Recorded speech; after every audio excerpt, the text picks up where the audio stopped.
नमस्कार, मैं दीप्ति स्वागत करती हूँ आपका अपने यूट्यूब चैनल में। और आज हम बात करेंगे स्क्रिप्टिंग के बारे में। लॉ ऑफ अट्रैक्शन में वैसे तो बहुत सारी ऐसी टेक्निक्स हैं जिनको आप अपनी किसी भी विश को पूरा करने के लिए यूज़ कर सकते हैं, लेकिन स्क्रिप्टिंग एक ऐसी मेथड है जिसके थ्रू आप अपनी किसी भी विश को मैनिफेस्ट करने में अदर जो भी टेक्निक्स होती हैं उससे और ज़्यादा कंसिस्टेंसी शो कर सकते हैं। उसमें अगर आप अपनी कोई भी विश डालते हैं, कोई भी विश को पूरा करने के लिए आप अपने एफर्ट्स देते हैं, तो उसके कंप्लीट होने के चांसेस अदर टेक्निक से बहुत ज़्यादा हाई होते हैं। उसका क्या रीज़न होता है, आइए इसके बारे में बात करते हैं। आप जब भी कोई विश अपनी डायरी में नोट डाउन करते हैं, लिखते हैं, लिखने के साथ ही ये यूनिवर्स में आपका जो प्रोसेस है वो स्टार्ट हो जाता है उस विश के ऊपर काम करने का, और वो विश पूरी होने के चांसेस वहीं से स्टार्ट हो जाते हैं। जैसे ही आपने लिखना स्टार्ट किया, वहीं से यूनिवर्स में ये समझ लीजिए कि आपके लिए वर्किंग स्टार्ट हो जाती है। स्क्रिप्टिंग वैसे तो बहुत ही अच्छे से वर्क करती है हमारी किसी भी मैनिफेस्टेशन प्रोसेस को पूरा करने में, लेकिन अगर किसी भी पर्सन की मैनिफेस्टेशन प्रोसेस पूरी नहीं होती है सिर्फ स्क्रिप्टिंग के बाद भी, तो उसमें कहीं कुछ ना कुछ मिस्टेक हुई होती है, कुछ गलतियां ऐसी आप कर देते हैं जिसकी वजह से आपकी वो जो मैनिफेस्टेशन प्रोसेस है वो नहीं हो पा रही है। तो अभी हम बात करेंगे इस बारे में कि ऐसी क्या मिस्टेक्स हो जाती हैं या क्या ऐसी गलतियां हैं जो आपको, जब आप स्क्रिप्टिंग कर रहे हैं तो आपको नहीं करनी। स्क्रिप्टिंग का मतलब क्या होता है, सबसे पहले तो हम ये जानेंगे। स्क्रिप्टिंग का मतलब ये होता है कि आपकी कोई भी विश है या कुछ भी बात ऐसी जो आपकी यूनिवर्स से पूरी करवाना चाहते हैं या कुछ आप बोलना चाहते हैं, तो आप उसको लिख सकते हैं। लिखने का मतलब क्या हुआ कि आपकी जो भी विश है या जो आप चाह रहे हैं वो आपको लिखित में देना है। लिखित में देने का, अगर हम किसी भी तरह का कोई एक एग्जाम्पल लेना चाहें तो हमारी लाइफ में ऐसे बहुत सारे एग्जाम्पल्स हैं जिससे कि हम ये पता कर सकते हैं कि लिखने का क्या मतलब महत्व होता है। आज से कुछ साल पहले तक जब लेटर्स लिखे जाते थे तो उन लेटर्स का क्या महत्व होता था, उसमें कितनी भावनाएं जुड़ी हुई होती थी, ये वो लोग समझ सकते हैं जिन्होंने कभी ना कभी लेटर्स लिखे हैं। आज अभी व्हाट्सअप आ गया है तो व्हाट्सअप पे वो लिखना, हमारी कोई भी चीज़ों को लिखना एक बहुत अलग प्रोसेस होती है। लेकिन जो राइटिंग होती थी, राइटिंग के थ्रू जब हम किसी को कोई मैसेज भेजते थे, उसका जो एक भावनात्मक अटैचमेंट होता था ना, वो एक बहुत अलग होता था। तो अगर आप उस अटैचमेंट को इस स्क्रिप्टिंग से भी जोड़कर देखें तो भी आप सही ही होंगे।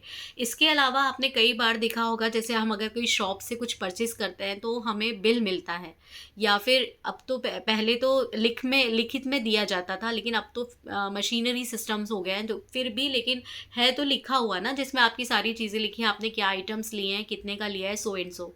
उसके बाद जो भी टर्म्स एंड कंडीशंस होती है वो लिखित में हमारे पास है। इसका ये मतलब कि जो टर्म्स एंड कंडीशंस इसमें लिखी हैं वो इस बात से मुकर नहीं सकते, राइट। इसी तरह की सेम चीज़ होती है कि अगर आपके कोई रिलेटिव हैं, रिलेटिव बहुत नज़दीक के, आपकी कोई रियल ब्रदर है, सिस्टर है, या फिर आपके पेरेंट्स भी हैं, और आपको उन्होंने अपनी कोई भी चीज़, कोई संपत्ति आपको दी है, अगर वो आपको ऐसे ही बोल दें कि ये संपत्ति आज से आपकी, तो क्या वो आपकी हो जाएगी?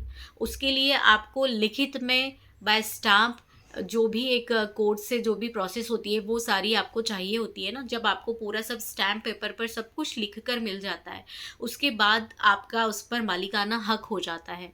इसी तरह का एक स्क्रिप्टिंग प्रोसेस होता है ये, कि जब हम किसी भी विश को चाह रहे हैं तो हम यूनिवर्स में जब लिख कर भेज रहे हैं, इट मीन्स कि हम उस विश को क्लेम कर रहे हैं यूनिवर्स को, कि ये जो विश है मेरी, अगर मैं चाहती हूँ कि ये कार मुझे मिल जाए तो मैं क्लेम कर रही हूँ कि ये कार मेरी है, मेरी हो चुकी है, मैंने ये लिख कर दे दिया है और ये मैंने यूनिवर्स को क्लेम कर दिया है।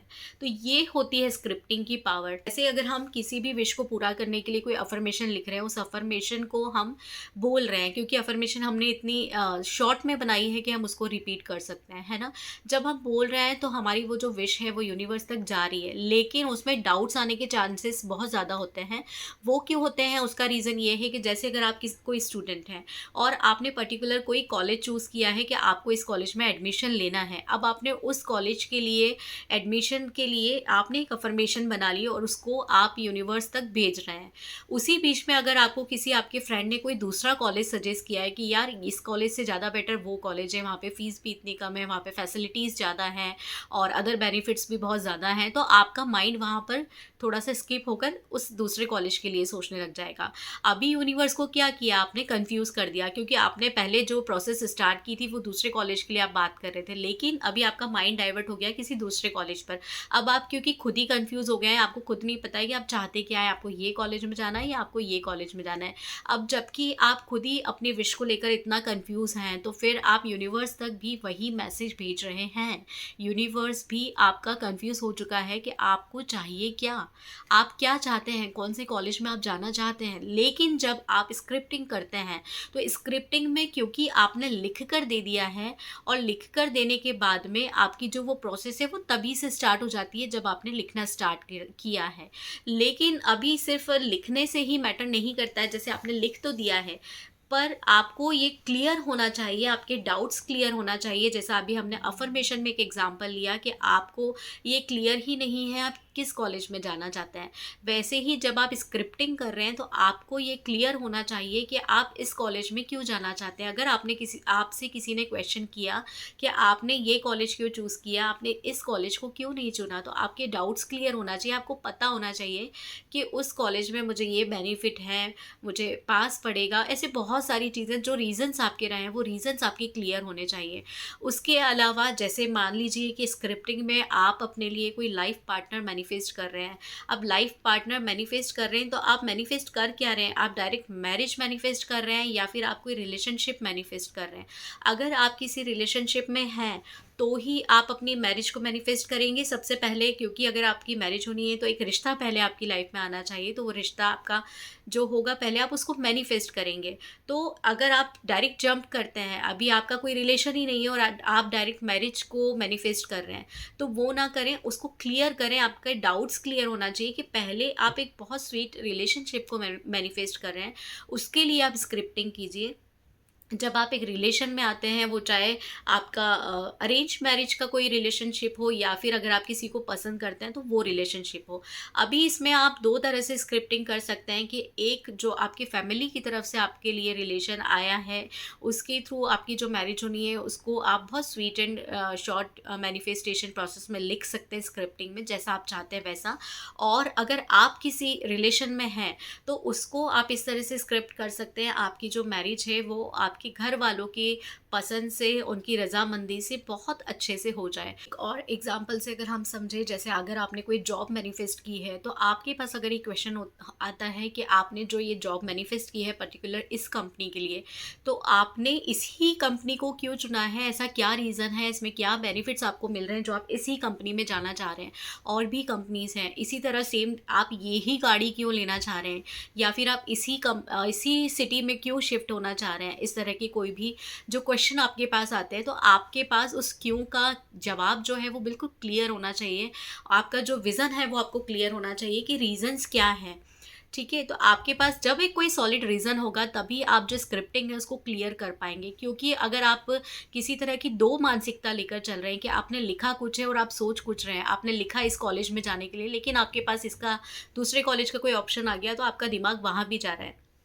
तो इसी तरह का जो एग्ज़ाम्पल होता है वो हर एक जो भी आपकी विश है जिसको आप लिख रहे हैं वो हर किसी विश के लिए आपका सूट होता है। कि कहीं भी कुछ भी आपको चाहिए, आपको कोई कॉलेज में जाना है, आप कोई जॉब मैनिफेस्ट कर रहे हैं, आप किसी पर्टिकुलर अमाउंट का आप मनी मैनिफेस्ट कर रहे हैं या फिर आपने घर को मैनिफेस्ट किया है, जो भी आपकी विश है जिसको भी आप मैनिफेस्ट कर रहे हैं, उसके लिए सबसे पहले आपको खुद को क्लियर होना पड़ेगा। उसके बाद ही आप यूनिवर्स को क्लियरली लिख पाएंगे। तो जब आप लिखने के लिए बैठे हैं उस टाइम तक अपने जो भी डाउट्स हैं उनको बिल्कुल क्लियर कर लीजिए। सारे सवाल किंतु परंतु जो भी हैं वो खुद आप अपने खुद से पूछिए। पूरा अच्छे से चेक कर लीजिए कि जो चीज़ आपको चाहिए वो बिल्कुल यही है जो आपको चाहिए। उसके बाद आपका किसी भी तरह का कोई इफ़ और बट नहीं आना चाहिए। क्योंकि अगर आप किसी भी तरह से कुछ सोचते हैं, अलग से दूसरी कोई चीज़ सोचने लग जाते हैं, तो इसका ये मतलब है कि आप क्लियर नहीं हैं। आप उस विश को लेकर जब खुद ही क्लियर नहीं हैं, तो फिर हम यूनिवर्स को कैसे कन्विंस करेंगे, या फिर हमारे अंदर से वो भावनाएँ कैसे निकलेंगी उस रिलेशन के लिए, या फिर पर्टिकुलर उस चीज़ के लिए जो हम चाह रहे हैं। जैसे अगर हम किसी रिलेशन को मैनिफेस्ट कर रहे हैं और सामने वाले बंदे के साथ हम रिलेशन में तो हैं, हम शादी को मैनिफेस्ट कर रहे हैं, लेकिन अभी किसी बात पर सामने वाले से हमारा झगड़ा हो गया, तो हम उस टाइम पर सोच रहे हैं नहीं ये मेरे लिए ठीक नहीं है, ये अभी इतनी-इतनी सी बातों पे अभी मुझसे अगर इस तरह से चीज़ें कर रहा है तो आगे क्या करेगा? तो वो सारी चीज़ों को पहले क्लियर हो जाने दीजिए, उसके बाद फिर चीज़ें कीजिए। देखिए, ये सारी चीज़ों का तो आप ये भी सोच सकते हैं कि कोई भी रिलेशन है, आगे-पीछे चीज़ें तो होती रहती है, लड़ाई-झगड़े होते हैं, छोटी-मोटी नोक-झोंक हर रिश्ते में होती है। लेकिन आपको ये क्लियर होना चाहिए कि नहीं, ये बंदा मेरे लिए सही है। इतनी सब चीज़ें होने के बावजूद भी मैं इस चीज़ के लिए बिल्कुल क्लियर हूँ कि मेरे लिए इससे बेस्ट कोई हो ही नहीं सकता। ये जिस दिन आपके दिमाग में आ जाएगा ना, तो आप स्क्रिप्टिंग में जो चीज़ें लिखेंगे वो बिल्कुल क्लियर जाएँगी आपकी। और अगर मैं अपनी तरफ से एक और इसमें चीज़ ऐड ऑन करूँगी, अगर आप स्क्रिप्टिंग नहीं भी कर रहे हैं, लेकिन अगर आपकी सोच क्लियर है सामने वाले को लेकर और आपका जो विश्वास है वो बहुत स्ट्रॉन्ग है, तो आपकी वो जो चीज़ें हैं वो मैनिफेस्ट होंगे सिर्फ़ और सिर्फ़ आपकी सोच की वजह से। क्योंकि मैंने अपनी लाइफ में जो चीज़ों को मैनिफेस्ट किया है वो सिर्फ़ और सिर्फ़ अपनी सोच से मैनिफेस्ट किया है, अपने बिलीफ सिस्टम से मैनिफेस्ट किया है। स्क्रिप्टिंग मैंने इससे पहले नहीं की थी, अभी मैं स्क्रिप्टिंग करती हूँ और स्क्रिप्टिंग पर मैं बहुत विश्वास करती हूँ। लेकिन जब तक मैं लॉ ऑफ अट्रैक्शन को नहीं जानती थी, उससे पहले मैंने अपने लाइफ पार्टनर को मैनिफेस्ट किया है, और किस तरह से किया है वो मैं बहुत अच्छे से जानती हूँ कि उसके लिए मैंने सिर्फ़ और सिर्फ़ अपना जो बिलीफ सिस्टम है उसी को मैंने यूज़ किया था। और वो भी मुझे उस वक़्त तक नहीं पता था कि ऐसा होता है। मैं उस टाइम तक सिर्फ़ ये मानती थी कि भगवान हैं जो मुझे मेरी हर इच्छा को पूरा कर रहे हैं। लेकिन मुझे ये नहीं पता था कि ये मेरा विश्वास है भगवान पर, जिस वजह से वो मेरी चीज़ें पूरी कर रहे हैं। तो कहने का मतलब यही है कि जब हमारा बिलीफ सिस्टम, हमारा विश्वास बहुत स्ट्रॉन्ग होता है, उसके बाद ही ये चीज़ें होने लगती हैं। तो इसमें जब हम कोई भी चीज़ को लिख रहे होते हैं, तो उस टाइम पर क्या होता है, हम लिखते-लिखते ना विज़ुअलाइज़ेशन में चले जाते हैं। जब किसी चीज़ को हम विज़ुअलाइज़ करते हैं, तो उस पर हमारा कॉन्सन्ट्रेशन 15 टू 16 सेकंड भी अगर रह जाता है, तो हमारी वो जो प्रोसेस है वो इतनी ज़्यादा पावरफुल हो जाती है कि किसी भी विश को हम बहुत ईज़िली मैनिफेस्ट कर सकते हैं। इसके बाद भी अगर किसी पर्सन का बिलीफ सिस्टम स्ट्रॉन्ग नहीं है, तो उसको सबसे पहले अपने डाउट्स क्लियर करने होते हैं। बात करूँ अगर मैं मेरी, तो मेरा बिलीफ सिस्टम आज की डेट में इतना स्ट्रॉन्ग है, और मैं इस बिलीफ सिस्टम के थ्रू मैं ऐसा मानती हूँ कि ऐसी कोई चीज़ नहीं है जिसको मैं मैनिफेस्ट नहीं कर सकती। इस चीज़ का मुझको अपने ऊपर फुल कॉन्फिडेंस है कि मैं हर एक चीज़ को मैनिफेस्ट कर सकती हूँ। बस मेरा मन होना चाहिए उसके ऊपर वर्क करने का। और सबसे बड़ी बात वही होती है कि हमारा मन पर कंट्रोल होना चाहिए, हमारा वो विश्वास पूरा होना चाहिए। तो मैंने अभी तक जितना अपने आप को देखा है इन सब चीज़ों से कनेक्ट होने के बाद भी और होने से पहले भी, मैंने हर वो चीज़ जो मैं चाहती थी उसको मैंने मैनिफेस्ट किया है, क्योंकि मेरा बिलीफ सिस्टम इतना स्ट्रॉन्ग था। तो मैंने भले स्क्रिप्टिंग नहीं की है, लेकिन उस बिलीफ सिस्टम के थ्रू की है। लेकिन अगर मैं आपसे बात करूँ, तो स्क्रिप्टिंग इतनी ज़्यादा पावरफुल होती है कि वो एक तरह से यही वर्क करती है जो कि एक बिलीफ सिस्टम में किया जाता है। तो सबसे पहले जैसे आपने अपने डाउट्स क्लियर किए, उसके बाद आपने स्क्रिप्टिंग की, और डाउट्स क्लियर है, स्क्रिप्टिंग क्लियर है, आपका विज़न क्लियर है, और आपके पास सॉलिड रीज़न है उस चीज़ को पाने के लिए, तो जो आपने लिखा है वो आपने यूनिवर्स को क्लेम कर दिया है हुआ है, तो किसी तरह के कोई डाउट्स आपके मन में नहीं आएंगे।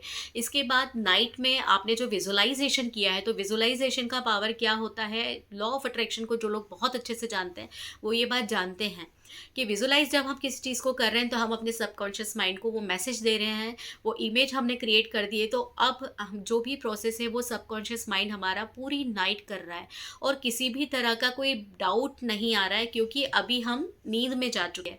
मेरा सिर्फ आपको ये सजेशन है कि स्क्रिप्टिंग चीज़ बहुत अच्छी है, तो इसको अगर आपको मेरे थ्रू ये चीज़ सुनने में अच्छी लगी हो तो इसको स्टार्ट कीजिए।